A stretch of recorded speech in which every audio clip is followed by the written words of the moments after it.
দি মুরাদিয়া থাকছে রমজান মাসে যারা বিশেষ করিয়া তারাবির নামাজ রে যারা বিশেষ করিয়া পড়লো গফিরা লাহু মা তাকাদ্দামা মিন জামবিয়ার পিছনের तमाम গুনাহরে আল্লাহ মাফ দিলাই। সুবহান। তারাবির নামাজ 20 রাকাত সুন্নতে মুআক্কাদা যারা মুআক্কাদা শব্দের অর্থ হইল লাজিম জরুরি, যদি কেউ ছাড়েন ইচ্ছাকৃত অবস্থাতে গুনাহগার হইল। 20 রাকাত এখন 12 হইছে 8 রাকাত। সোশ্যাল মিডিয়াত কিছু কিছু উলামারা এইভাবে ফতোয়া দিতে 8 রাকাত ইদিকে খান দিন না জানি বাইরে দয়া করিয়া, কারণ 8 রাকাত বিশ্ব নবী 20 রাকাত পড়িছেন একা একা। উমর তাকি জমাতে আরম্ভ হইল 20 রাকাত, ও জমাতে আমরা পড়ি এটারে বেদাতে হাসানা হওয়া হয়। হজরতে উমর তাকি তারাবির নামাজ জমাতে পড়া আরম্ভ হইল। এর লাগি 20 রাকাত নমাজ নবীজিও পড়িছেন, সাহাবায়ে কেরামগলেও পড়িছেন, তাবিও পড়িছেন, আমরাও পড়িয়া ইয়ার তাবি সারাত তাকি এখন মাঝখান তাকি একগুড়ে 8 রাকাতর কথা কইত্রা আউরি খান দিন না জানি বাইরে। এটা আমরার দেশ কিছু কিছু আছেন বলে লা মজহবি, যারা মজহব মানেন না, লা মজহবি এর পিছনে আমরা ইক্তেদা করলে নমাজ হইতো নাই। বাংলা বই পড়িলে ইলো আলিম নাই, যদি ইলা আলিম হয়ে যাইতা তাহলে বিশেষ করিয়া খেও মাদ্রাসার পড়াইতে লাগলো না। অনে আমি ওখান কইয়ার দেখুন জানি খেও কইবা বাংলা বখারি আমি পড়িলাইছি, পড়িছেন আপনার হদিস ব্যাপারে কিছু জানা হয়েছে, কিন্তু তাই না আলিম নাই। বাংলা মুসলিম শরীফ পড়িছেন, বাংলা আবু দাউদ শরীফ পড়িছেন, ইলা যদি বাংলা যদি বুখারী কিনিয়া মুসলিম শরীফ কিনিয়া আবু দাউদ কিনিয়া আপনি কোরআন নিয়ে পড়িলেন, আপনি আলিম হই গেছেন, উপাধি আপনার দেওয়া যাইতো না। আলিম হইতে হইলে নিচে 10 বছর উর্ধে 12 বছর লাগে, নতুবা মাদ্রাসাইটা বন্ধ হয়ে গেল। মাদ্রাসা ছাড়া কখনো আলিম হওয়া যায় না। তার মাদ্রাসা কি বাংলা পড়িয়া যদি আমি যদি কই বলে আমি বুখারী শরীফ পড়ি নিছি, আমি তো আলিম, আমার কত জ্ঞান, হ্যাঁ পড়ছ জ্ঞান বাড়ছে, কিন্তু আলিম না। এর লাগি মাদ্রাসা যেটা আছে এটা তো লগে আরবি গ্রামার পড়ানি হয়, এটার মধ্যে আরবিতে তর্জমা তুলা কোরআনের তাফসীর করা হয়।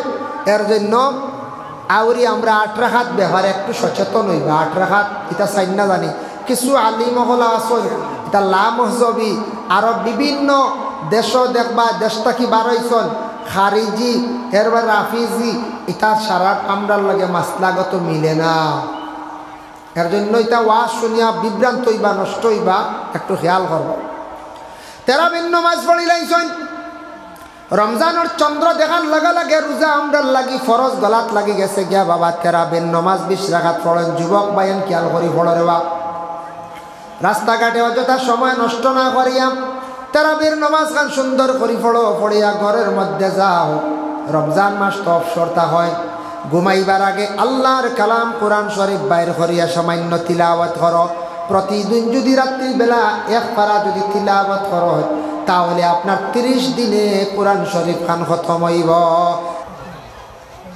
এর জন্য সেই শয়তানে বিভিন্ন ওয়াসওয়াস দিব আপনার আমার দিলের মধ্যে, কইব বন্দারে কিছুদিন খাইলে হারাম পরে তওবা করে লাইবে, হারাম সম্পদ বানাইলা পরে তওবা করে লাইবে, তুন আল্লাহর জিকির করবে খুব বালা করি করবে, গুনাহ খান করিলা পরে তওবা করবে। এইভাবে দিলের মধ্যে শয়তানে ওয়াসওয়াস ডালিয়া দিব। আর প্রত্যেক আদমের ঘরে সন্তান জন্মগ্রহণ করার লগে লগে প্রত্যেক সন্তানদের শয়তানে কি করে সইয়া থাকে, কিন্তু মায়ে দোয়া করার কারণে 2 জনের শয়তানে সইতে পারছে না। গাইরা মারিয়ামা ওয়া ইবনিহা, একজন মরিয়ম কিছু আগে তা বাচ্চাইতে কইছেন সব চাইতে ভালো পবিত্র মহিলা হে বলে হযরত মরিয়ম আলাইহিস সালাতু ওয়াস সালাম, আর সব চাইতে পর্দাশীল মহিলা হে আসলা বলে হযরতে ফাতিমাতুজ জাহরা রাদিয়াল্লাহু তাআলা আনহা। ফাতিমারও মানে পবিত্র হওয়া হয়েছে, তবে পর্দাশীল হওয়া হয়েছে। এর জন্য জান্নাতের নারীদের সর্দার আল্লাহ বানাইবা হযরতে ফাতিমাতুজ জাহরা। এর জন্য বিশেষ করিয়া দেখেন এই যে শয়তান আপনার আমার দুশ্মন, মায়ে দোয়া খসলা দুশ্মনে সইতে পারছে না, মরিয়মে আল্লাহর দরবারে দোয়া খসলাম, ইন্নী উঈযুহা বিকা ওয়া যুররিয়াতাহা মিনাশ শাইতানির রাজিম। আয় আল্লাহ আপনার কাছে বিক মাঙ্গিয়া দেব আল্লাহ, আমার পেটে যে সন্তান দিছ সন্তান জন্মর পরে আপনি শয়তানের কুসার থেকে হেফাজতে রাখিও। আল্লাহ মায়ের দুয়ারে কবুল খসলা খার বলে মরিয়মর মা হান্না বিনতে ফাকুজে দোয়া খসলা। হান্না বিনতে ফাকুজর দোয়া আল্লাহ কবুল করছ। মরিয়ম রে শয়তানে সইছে না, আর মরিয়মর গর ঈসা রুহুল্লাহ রে শয়তানে সইতে পারল না। ও দুইজন শয়তান তাকি বাঁচি গেলা এক মায়ের দোয়ার বরকতে, মায়ের দোয়া কবুল। সন্তান হওয়ার লগে লগে আমরার মা বাবার কর্তব্য দায়িত্ব কি? সন্তান যদি হসপিটালে জন্মগ্রহণ করিয়া থাকে, সন্তান বেশিরভাগ এখন জন্ম হয় হসপিটালও নানি, বাড়িয়ে করে কমি গেছে কলার, বেশিরভাগ হসপিটালে জন্ম হয়। হসপিটালে জন্ম হয়েছে, ডাক্তারই তাদের রুল মতো হসপিটালের রুল অনুযায়ী বাচ্চারে তারা গোসল দেওয়াইতে দেয় না, গোসল দেওয়ায় না। গোসল না দেওয়াইয়া খানের মধ্যে আপনি আজান দিতে না। বাচ্চাটারে প্রথমে জীবনে সুন্দর করিয়া গোসল দেওয়াইয়া নতুন কাপড়, ভালো একটা কাপড় গায়ের মধ্যে লাগাইয়া বাচ্চার ডান খানের মধ্যে আজান দিতা আর বাম খানের মধ্যে একামত দিতা। আমাদের দেশে কিছু মানুষের ধারণা মেয়ে সন্তান হইলে আজান লাগবো নি, বলে হ্যাঁ লাগবো। মেয়ে সন্তান হইলেও খানো আজান দেখবা, ছেলে সন্তান হইলেও খানো আজান দিতা। আজানটা দেওয়ার পরে এই বাচ্চাটার তহনিক আদায় করতা বলে প্রত্যেক সন্তানের মাথার মধ্যে খাজুর সাবাইয়া দিতা, মুখের মধ্যে খাজুর দিতা। নমাজি একজন ব্যক্তি দিয়া দেওয়ার অর্থ হইল ভালো পরহেজগার, নমাজি আমলি মানুষ দিয়া এইভাবে মুখের মধ্যে দেখবা। কারণ ইয়াতাকসে গিয়া দেখুন আল্লাহর বন্দেগান দুনিয়ার জমিনের মধ্যে বিশেষ করিয়া প্রত্যেক নমাজি হকলে যদি এইভাবে বাচ্চার মুখের মধ্যে মিঠা জিনিস যদি দিয়া তখন এই বাচ্চাটা আমলি হইব, তার মুখের ভাষাটা সুন্দর হইব। এটা তহনিক করা সুন্নত। খাজুর পাইছুন না, চিনিও বালা, চিনিও দিয়া দিতা। খাজুর যদিও ভাই না, চিনিও দেখবা, চিনিও দিতে পারবা তালুত আর তার মুখ। তারপরে এই সন্তানের সুন্দর একটা নাম রাখবা, ইসলামিক লাইনে অর্থগত মিল একটা নাম আপনি রাখবা। ইসলামিক লাইনে অর্থগত মিল একটা নাম রাখবা, যে নামটা অর্থবালা, খালি এমনি সুন্দর ফ্যাশনও যাইতাম না। আমরা কিছু আছি বলে নামর খালি ডিজাইন হইতো, নামর খালি ডিজাইন লাগে, কিন্তু আমরা নামটা অর্থবালা আসেনি ই খবরও না। আমরা ইলা আসি না কঞ্চা, ইলা প্রায় মানুষ আছে। বালা একটা সুন্দর নাম আমরা জীবনে আমরা রাখতাম। নামটা রাখা হইল সন্তানডে লালন পালন করিয়া বড় করলাম। সন্তানের মা বাবার উপরে হক হইল সন্তানডে পূর্ণ 2 বছর পর্যন্ত দুধ পান করাইতা। প্রত্যেক মা বাবার উপরে হক হইল মায়ে খাওয়াইতা পুরা 2 বছর। এখন কিছু কিছু জায়গাত মা হলে দুধ খাওয়াই না, 2 বছর কিতা করেন না, দুধ খাওয়াই না, 2 মাস 3 মাস খাওয়াইয়া বাজারি দুধ খাওয়াই। ইলা ওই যায় গিয়া ওই না নখন চায়। ইলা যদি করো এনতে সন্তানের হক আদায় হইল না। সন্তানের যদি দুধ থাকে না, দুধ খাইতে হন না সন্তানে বলে মার দুধ কম, তে বাজারি দুধ খাওয়াই। আর দুধ তো ইয়া যদি দুধ বন্ধ করেন সন্তানকে দুধ খাওয়াই না, ই বাচ্চার হক আদায় হইল না। এটার তাকি প্রত্যেক সন্তান অগলর সম্পর্ক কমি যায়, মা বাবার তাকি মহব্বত কমে। নবীজে ফরমায় যে সন্তানডে মায় যত বেশি করিয়া দুধ খাওয়াইবা তত বেশি মার সন্তানের মধ্যে মহব্বত আল্লাহ গাঢ় করিয়া দিবা। হক সুবহানাল্লাহ। এই মায়ের স্তনে যে দুধ যেটা আছে নবীজে ফরমাইছেন দুনিয়ার বুকে এই দুধের চাইতে আর কোনো দুধ দিয়ে তুলনা নাই। এত ভিটামিন, এত ভালো দুধ। এই দুধ খাইলে ব্রেইন ভালো হয়, হার্ট মজবুত হয়। প্রত্যেক সন্তানডে মা হলে 2 বছর পর্যন্ত দুধ পান করাইতা। এই ফ্যাশনও আমরা দিতাম না। আমরার দেশে এখন বিভিন্ন ধরনের ফ্যাশন আরম্ভ হয়েছে। দুধ ছাড়াই দিন বাচ্চা ধরে 2-3 মাস খাওয়াইয়া বাদে খালি তুলা, আর মায়া খাওয়াই না। খাওয়াইলে বুঝিন শরীর নষ্ট হয়ে যায়, বুঝিন কমজোরি হয়ে যায়, বুঝিন এই কথা মনে আনিয়া অনেক মা হলে দুধ খাওয়াইত না। বাচ্চা তোর হক আদায় করে। দুধ না থাকলে ডাক্তার দেখাই, নতুবা মা হলে দুধ খাওয়াইতে, এটা হক। ভাই মুসলমান, এখন দেখো আর একটা জিনিস আমাদের দেশের মধ্যে আরম্ভ হয়েছে ডাক্তারদের কাছে। যদি ডাক্তারে কোনো প্রেশার দিয়া ডাক্তারে যদি হয় বলে তোমার সিজার করতে লাগবো, কোন সিজার মানে সন্তান 2টা ভাইছন 3টা সন্তান ভাই লাইছন আর সন্তান না, ডাক্তারে যদি তার কোনো কৌশলে যদি সিজার এমনভাবে করলো, এমনভাবে অপারেশন করলো যাতে এই মহিলার জীবনে আর কোনো সন্তান ভাইতা না, যদি ইলা কোনো চাপর মুখো পড়িয়া কোনো ডাক্তারে করে লিছে সরকারের অর্ডার, এটা দুসরা আলোক। ইচ্ছাকৃত অবস্থায় যদি কোনো মহিলা বা স্বামী স্ত্রী 2 জনে মিলিয়া যদি সিজার করেন তাহলে গুনাহগার হইবা বলে এখানে ও কারণে হইবা নিজে কন্ট্রোল থাকতে হয় বলে সন্তানের প্রয়োজন নাই, নিজে কন্ট্রোল হয়।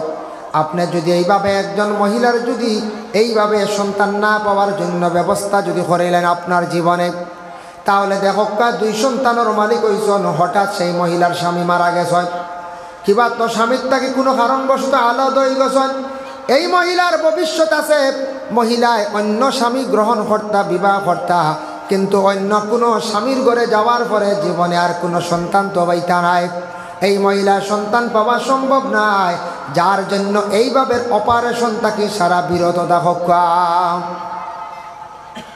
এইভাবে অপারেশন তাকে বিরত থাকুক। কারণ যদি একজন মহিলার লাইফ লিয়া টানাটানি করে আপনি আমি সারা গুনাহগার হয়ে যাব, যদি এইভাবে জিনিসও যদি তাকি যায় ইচ্ছাকৃত অবস্থায়, কোনো গ্যারেন্টি নাই মানুষের জীবনে, গ্যারেন্টি আছে না।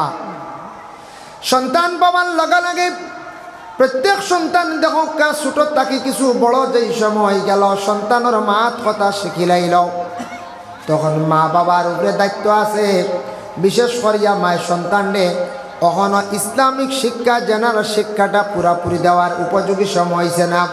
এর আগে সন্তানরে ছোট থাকতে তারে সুন্দর সুন্দর কথা শিখাক্কা, আল্লাহর জিকির শেখায়, কলিমা তারে শিখাক্কা, সুন্দর করিয়া তারে মাত কথা শিখাইতাম। কোনো বাচ্চা যদি অশ্লীল ভাষা যদি প্রয়োগ করে তারে দমক দিতাম। যখন সে মোটামুটি কিছু পড়ার উপযোগী হয়ে গেল সবাই মক্তবের মধ্যে সন্তানরে দেখবা,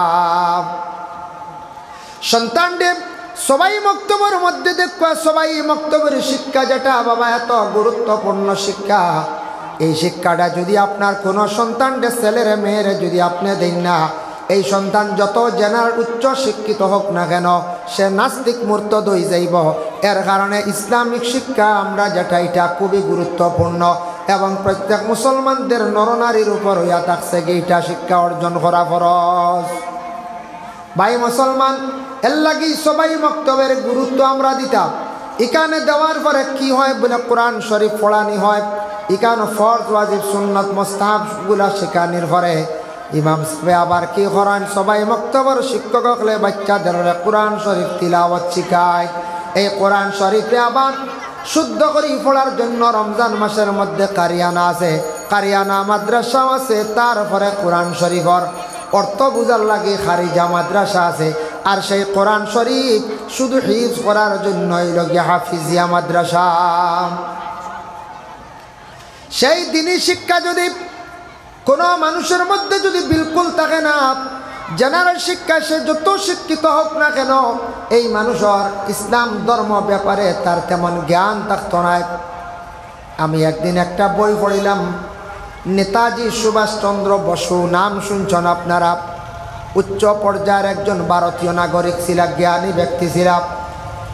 তার জীবনী পড়িয়া দেখলাম কিভাবে তার শিক্ষা অর্জন করলা, কিভাবে বাইরে মালয়েশিয়া গেলা পড়াশোনা করলাম, ব্রিটেনও গিয়া পড়াশোনা করলাম, পরবর্তীতে পড়া শেষ করিয়া মহাত্মা গান্ধীর সঙ্গে পরামর্শ করিয়া দেশ স্বাধীন করতে গিয়া আমাদের ভারতবর্ষে ইংরেজদের বিরুদ্ধে কি পরিমাণ তাই লড়াই করলা। কারণ এত একজন জ্ঞানী ব্যক্তি ও বিশেষ করিয়া নেতাজি সুভাষচন্দ্র বসু যে তাই এইভাবে একটা বিবৃতি দিলা, তাই হইলা বলে মানুষের জীবনে যদি যে কোনো ধর্মের মানুষ হোক তার ধর্মগ্রন্থ ব্যাপারে তার মধ্যে জ্ঞান থাকত, তার ধর্ম ব্যাপারে তার জ্ঞান থাকত। ধর্মগ্রন্থ কোরআন, আমরা সনাতন ধর্মগ্রন্থ, ইসলাম খ্রিস্টান ধর্মের তার ধর্মগ্রন্থ, জৈন ধর্ম তার ধর্মগ্রন্থ, এইভাবে তার ধর্ম এবং ধর্মগ্রন্থ ব্যাপারে তার জ্ঞান থাকত। যে কোনো মানুষের যদি তার ধর্ম ব্যাপারে ধর্মগ্রন্থ ব্যাপারে যদি বিলকুল তার জ্ঞান থাকে না, তে ধর্মটা কি সে বুঝতো না, ধর্মর করণীয় কি সে বুঝতো না, ধর্মগ্রন্থের আদেশটা কি সে কিন্তু বুঝতো না।